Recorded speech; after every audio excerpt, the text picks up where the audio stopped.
Saudara, target capaian vaksinasi pelajar atau anak usia 12 hingga 17 tahun di Kabupaten Aceh Besar terus meningkat.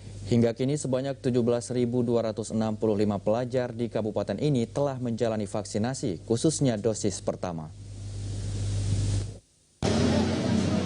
Peningkatan vaksinasi kelompok pelajar di Aceh Besar terjadi seiring dengan kegiatan vaksinasi yang terus gencar dilakukan lintas sektor di Kabupaten Aceh Besar di sejumlah sekolah.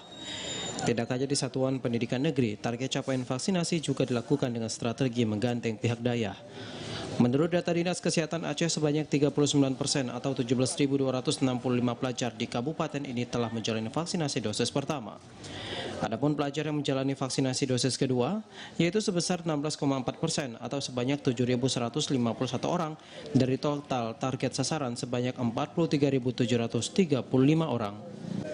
Kepala Dinas Kesehatan Aceh Besar mengatakan selain membuka gerai vaksin di sejumlah sekolah, upaya peningkatan capaian juga dilakukan dengan gencar melakukan sosialisasi.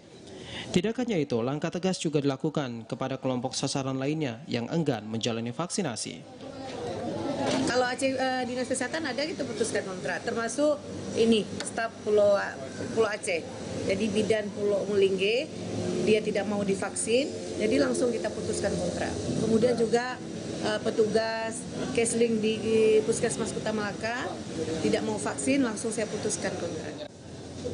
Seperti diberitakan sebelumnya, Presiden Joko Widodo meminta percepatan vaksinasi kelompok pelajar sebagai upaya percepatan capaian kekebalan komunal atau herd immunity terus dilakukan. Pemerintah telah menetapkan sasaran vaksinasi untuk siswa 12 hingga 17 tahun sebanyak 2.705.490 orang. Dari Aceh Besar, Arman Konadi, TVRI melaporkan. Polres Aceh